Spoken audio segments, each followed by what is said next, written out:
Hi friends, welcome to our channel. ఇవాల్టి వీడియోలో అయితే పిల్లోలకి ఈజీగా సింపుల్గా చేసే 3 లంచ్ బాక్స్ రెసిపీస్ అయితే చూపిస్తానండి.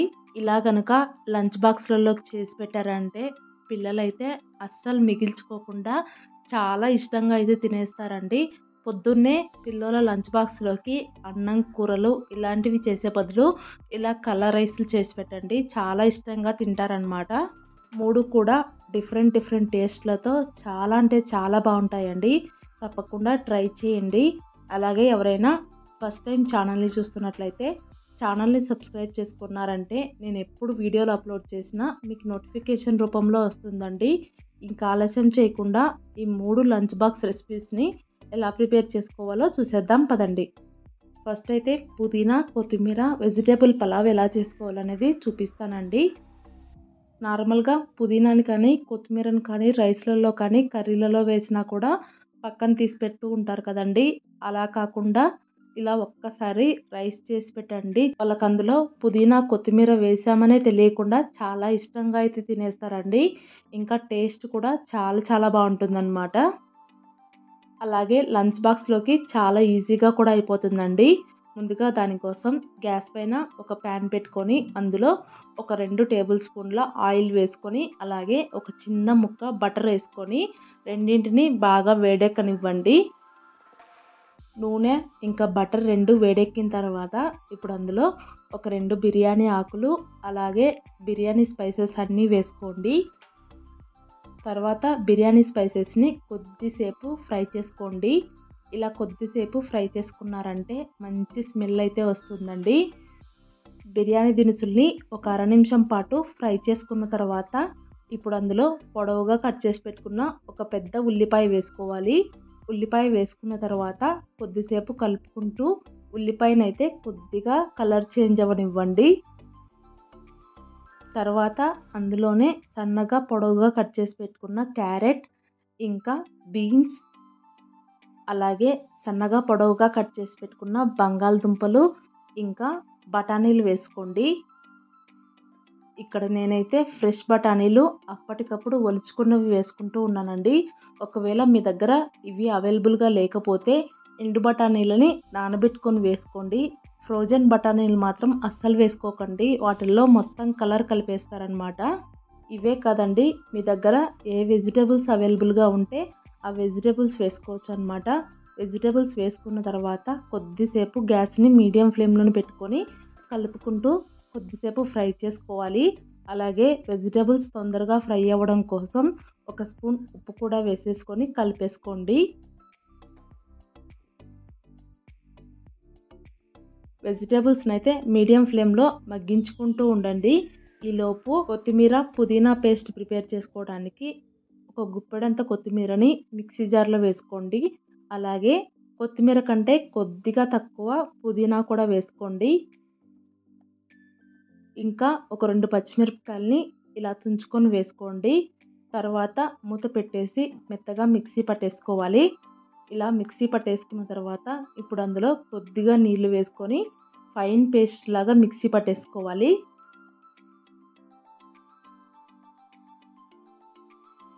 ఈలోపు వెజిటేబుల్స్ కూడా ఆల్మోస్ట్ ఫ్రై అయిపోయి ఉంటాయండి. ఒకసారి చెక్ చేసుకొని ఇప్పుడు అందులో ఒక 2 స్పూన్లు అల్లం వెల్లుల్లి పేస్ట్ వేసుకోండి. అల్లం వెల్లుల్లి పేస్ట్ వేసిన తర్వాత దగ్గరుండి కలుపుకుంటూ పచ్చివాసన పోయేంత వరకు ఫ్రై చేసుకోవాలి.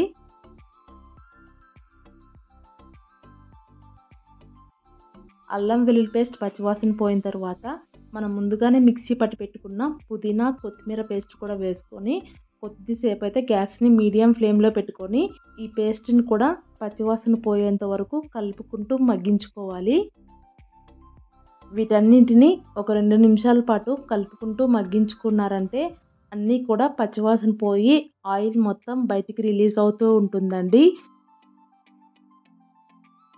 ఈ టైంలోనే ముందుగానే ఒక గంట పాటు నానబెట్టుకున్న రైస్ అయితే వేసుకోవాలి. ఇక్కడ నేనైతే బాస్మతి రైస్తో చేస్తున్నానండి, మీరు నార్మల్ రైస్తో కూడా చేసుకోవచ్చు అనమాట. రైస్ వేసుకున్న తర్వాత రైస్ మొత్తం వెజిటేబుల్స్లో కలిసిపోయేలాగా బాగా కలిపేసుకోవాలి. ఇప్పుడు అందులోనే 1 స్పూన్ ధనియాల పొడి, 1 స్పూన్ గరం మసాలా, అలాగే 1 స్పూన్ బిర్యానీ మసాలా వేసుకోండి. ఇప్పుడు మసాలాలన్నింటినీ బియ్యంలో కలిసిపోయేలాగా బాగా కలిపేసుకోవాలండి. ఇలా మొత్తం అన్నింటినీ ఒక అర నిమిషం పాటు ఫ్రై చేసుకోండి. తర్వాత తగినంత ఎసరైతే వేసుకోవాలండి. నేనైతే 1 గ్లాస్ బాస్మతి రైస్ తీసుకున్నాను కాబట్టి 1.25 గ్లాస్ ఎసరు వేసుకుంటున్నాను అనమాట. అదే నార్మల్ రైస్ అయితే కనుక 1 గ్లాస్ బియ్యానికి 2 గ్లాసులు ఎసరు వేసుకోవాలి. ఒకవేళ కుక్కర్లో చేసుకునే పాటైతే 1 గ్లాస్ బాస్మతి రైస్కి 1.5 గ్లాస్ ఎసరు వేసుకోవాలి. అదే నార్మల్ రైస్కి అయితే 1.25 గ్లాస్ ఎసరు వేసుకుంటే సరిపోతుందండి. ఎసరు వేసుకున్న తర్వాత మొత్తం ఒకసారి బాగా కలిపేసుకొని ఉప్పు చెక్ చేసుకోండి. ఈ టైంలోనే ఉప్పు సరిపోకపోతే కొద్దిగా ఉప్పు అయితే వేసేసుకొని కలిపేసుకోండి. పలావ్ రైస్లలో కానీ ఇలాంటి వెజిటేబుల్ రైస్లలో కానీ ఉప్పు కరెక్ట్గా సరిపోతేనే టేస్ట్ అనేది బాగుంటుందండి. ఉప్పు వేసుకున్న తర్వాత ఒకసారి మూత పెట్టేసి కొద్దిసేపు హై ఫ్లేమ్లోనే ఉడకనివ్వండి. కొద్దిసేపటి తర్వాత మూత తీసి చూసామంటే రైస్ అయితే ఒక 50% ఉడికిపోయి ఇంకా ఎసరు కూడా తగ్గిపోయి ఉంటుందండి. ఇప్పుడు మళ్ళీ ఒకసారి గరిటెతో బాగా కలిపేసుకొని ఈ టైంలో గ్యాస్ని మీడియం ఫ్లేమ్లోకి అడ్జస్ట్ చేసుకోండి. తర్వాత మూత పెట్టేసి ఇంకొద్దిసేపు ఉడికించుకున్నారంటే రైస్ మొత్తం ఆల్మోస్ట్ ఉడికిపోయి ఎసరు కూడా బాగా తగ్గిపోయి ఉంటుందండి. ఇక్కడ వీడియో క్లిప్లో చూపిస్తున్నాను కదా, అలా అన్నం మొత్తం దగ్గరికి వచ్చేసి ఉంటుందన్నమాట. మొత్తం ఒకసారి కలిపేసుకొని గ్యాస్ని పూర్తిగా సిమ్లో పెట్టేసి మూత పెట్టేసి అన్నంలోని తేమ మొత్తం పోయేంత వరకు మగ్గించుకోండి. ఒక 5-10 నిమిషాల పాటు ఇలా మగ్గించుకున్నామంటే పలావ్ అయితే రెడీ అయిపోతుందండి. పలావు రెడీ అయిన తర్వాత మూత పెట్టేసి ఒక 10 నిమిషాల పాటు దించి పక్కన వదిలేయండి. అలా వదిలేసామంటే రైస్లో ఇంకా ఏమైనా తేమ ఉంటే కనుక బాగా బిగించుకుంటుందండి. తర్వాత కలుపుకొని చూసామంటే పలావ్ అయితే చాలా బాగా రెడీ అయిపోతుందన్నమాట. ఇక్కడ చూస్తున్నారు కదా, పలావ్ అయితే పొడి పొడిలాడుతూ చాలా అంటే చాలా బాగా వచ్చిందండి. ఇలా గనుక పలావ్ లాగా చేసి పిల్లలకు పెట్టామంటే చాలా ఇష్టంగా అయితే తినేస్తారండి.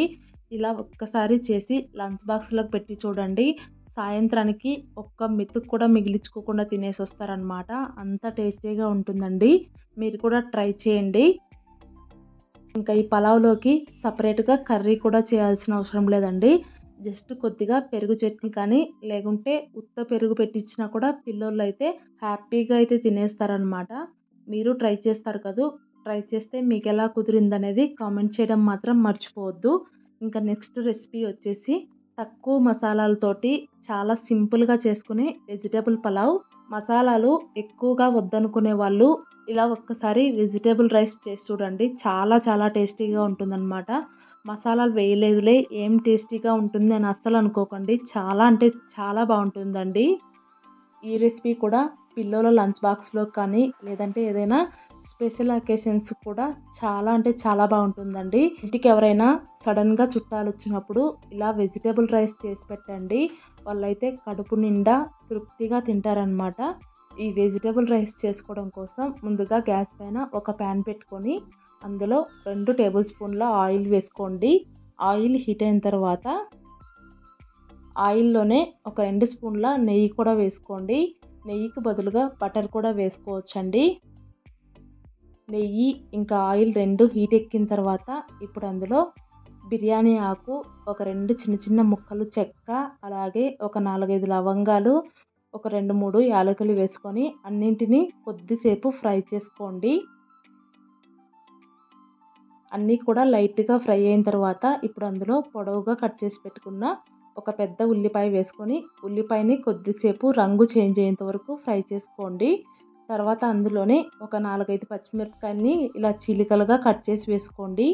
తర్వాత సన్నగా కట్ చేసి పెట్టుకున్న బీన్స్ ముక్కలు, అలాగే సన్నగా కట్ చేసి పెట్టుకున్న క్యారెట్ ముక్కలు, ఇంకా సన్నగా కట్ చేసి పెట్టుకున్న ఆలు ముక్కలు అయితే వేసుకొని అన్నింటినీ కొద్దిసేపు అయితే ఫ్రై చేసుకోవాలి. ఇప్పుడు వెజిటేబుల్స్ తొందరగా మగ్గడం కోసం కొద్దిగా ఉప్పు కూడా వేసుకొని కలిపేసుకోండి. ఇలా వెజిటేబుల్స్లోనే ఉప్పు వేసుకోవటం వల్ల వెజిటేబుల్స్ అయితే చప్పగా లేకుండా ఉంటాయి అన్నమాట. వెజిటేబుల్స్ అన్నీ లైట్గా ఫ్రై అయిపోయి మెత్తబడిపోయిన తర్వాత ఇప్పుడు అందులో ఒక 2 స్పూన్లు అల్లం వెల్లుల్లి పేస్ట్ వేసుకొని అల్లం వెల్లుల్లి పేస్ట్ మొత్తం పచ్చివాసన పోయేంత వరకు ఫ్రై చేసుకోండి. అల్లం వెల్లుల్లి పేస్ట్ పచ్చివాసన పోయిన తర్వాత ఒక మీడియం సైజ్ టమాటాని చిన్న చిన్న ముక్కలుగా కట్ చేసుకొని దానిని కూడా వేసుకొని కొద్దిసేపు ఫ్రై చేసుకోండి.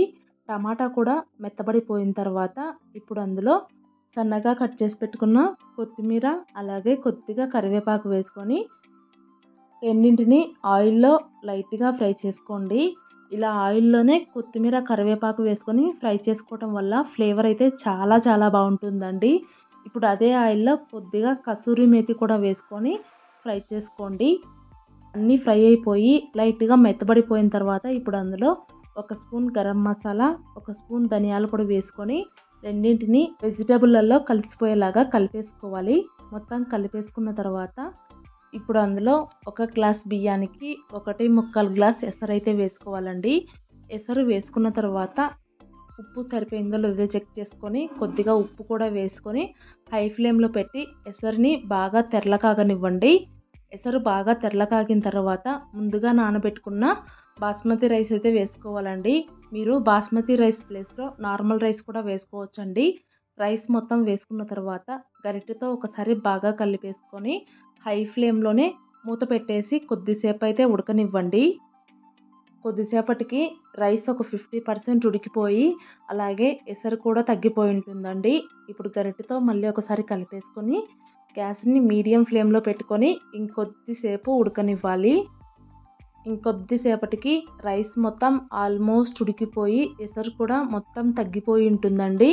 ఈ టైంలో ఒకసారి కలిపేసుకొని గ్యాస్ని పూర్తిగా సిమ్లో పెట్టేసి మధ్య మధ్యలో కలుపుకుంటూ రైస్లో తేమ మొత్తం పోయేంత వరకు మగ్గించుకోవాలి. ఇలాగే సిమ్లో ఒక 10 నిమిషాల పాటు మగ్గించుకున్నారంటే రైస్లోని తేమ మొత్తం పోతుందండి. తేమ మొత్తం పోయిన తర్వాత గ్యాస్ ఆఫ్ చేసేసి కొద్దిసేపు అలాగే వదిలేయండి. తర్వాత మూత తీసి చూసామంటే పలావ్ అయితే రెడీ అయిపోతుందండి. చూసారు కదా పలావ్ అనేది ఎంత కలర్ఫుల్గా రెడీ అయిపోయిందో. పలావ్ టేస్ట్ అయితే చాలా చాలా బాగుంటుందండి. ఈ పలావ్లోకి బంగాళదుంప బఠానీ కుర్మా చేసుకున్నామంటే ఇంకా సూపర్గా ఉంటుందన్నమాట. పిల్లల లంచ్ బాక్స్లోకైనా లేదంటే ఎవరైనా చుట్టాలకి ఇంటికి వచ్చినప్పుడైనా ది బెస్ట్ రెసిపీ అని చెప్పచ్చండి. చాలా సింపుల్గా అయిపోతుంది. ఇంకా టేస్ట్ కూడా చాలా చాలా బాగుంటుందన్నమాట.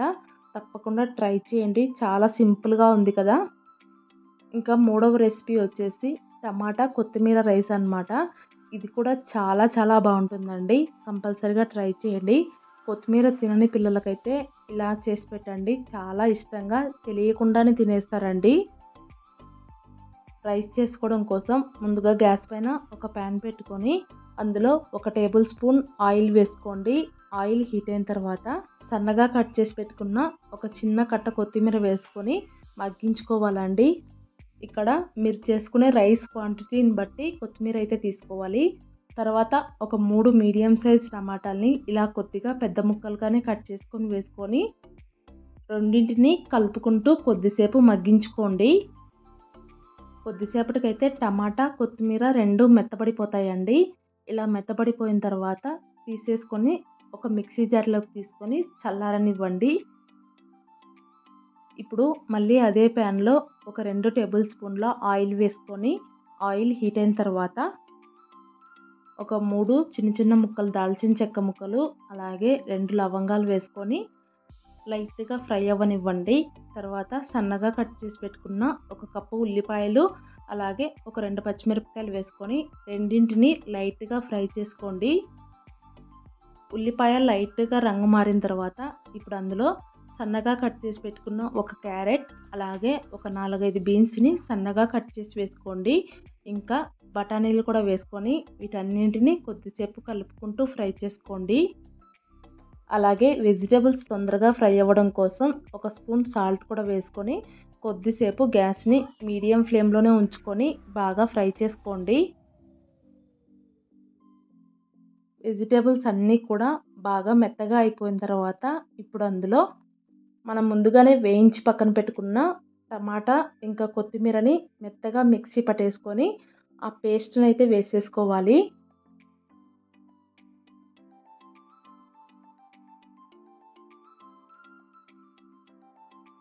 ఇప్పుడు ఆ పేస్ట్ మొత్తం వెజిటబుల్స్లలో కలిసిపోయేలాగా దగ్గరుండి కలుపుకుంటూ కొద్దిసేపు అయితే ఆయిల్లో ఫ్రై చేసుకోవాలండి. ఇలా కొద్దిసేపు ఫ్రై చేసుకున్న తర్వాత ఇప్పుడు అందులో ముందుగానే ఉడికించుకొని చల్లారబెట్టుకున్న అన్నం అయితే వేసుకోవాలండి. ఇక్కడ నేనైతే నార్మల్ రైస్తోనే చేస్తున్నానండి. మీరు కావాలంటే బాస్మతి రైస్ కూడా తీసుకోవచ్చు అన్నమాట. రైస్ మొత్తం వేసుకున్న తర్వాత ఆ మసాలా ఇంకా వెజిటేబుల్స్ అన్నీ రైస్లో కలిసిపోయేలాగా బాగా కలిపేసుకోండి. మొత్తం కలిపేసుకున్న తర్వాత ఒకసారి సాల్ట్ చెక్ చేసుకొని, ఒకవేళ సాల్ట్ సరిపోకపోతే కొద్దిగా సాల్ట్ వేసుకొని, అలాగే ఒక 2 స్పూన్లు నెయ్యి కూడా వేసుకొని బాగా కలిపేసుకోండి. ఇలా నెయ్యి వేసుకోవటం వల్ల రైస్ ఫ్లేవర్ అయితే చాలా చాలా బాగుంటుందండి. సాల్ట్ అలాగే నెయ్యి మొత్తం రైస్లో మిక్స్ అయిపోయేలాగా బాగా మంచిగా మిక్స్ చేసేసుకోండి. మొత్తం అంతా మిక్స్ చేసేసుకున్నారంటే టమాటా కొత్తిమీర రైస్ అయితే రెడీ అయిపోతుందండి. చాలా చాలా టేస్టీగా ఉంటుందన్నమాట. కొత్తిమీర ఫ్లేవర్ లైట్గా తగులుతూ టేస్ట్ అయితే చాలా చాలా బాగుంటుందండి. తప్పకుండా ట్రై చేయండి. ఇలా కనుక లంచ్ బాక్స్లోకి చేసి పెట్టామంటే పిల్లలైతే చాలా ఇష్టంగా తినేస్తారండి. మీరు కూడా ఒకసారి ట్రై చేసి చూడండి. చూశారు కదండి, సింపుల్గా 3 రకాల లంచ్ బాక్స్ రెసిపీస్ అయితే చూపించాను కదా. 3 కూడా చాలా అంటే చాలా బాగుంటాయండి. మీరు కూడా ట్రై చేసి మీకు ఎలా కుదిరాయి అనేది కామెంట్ బాక్స్లో కామెంట్ చేయడం మాత్రం అస్సలు మర్చిపోవద్దు. అలాగే ఈ వీడియో మీకు ఎలా అనిపించింది అనేది కూడా కామెంట్ చేయండి. ఇంకా ఈ వీడియో మీకు నచ్చినట్లయితే ప్లీజ్ లైక్ చేయండి, షేర్ చేయండి. కొత్తగా కనుక ఎవరైనా ఛానల్ని చూస్తున్నట్లయితే సబ్స్క్రైబ్ చేసుకోండి. Thank you.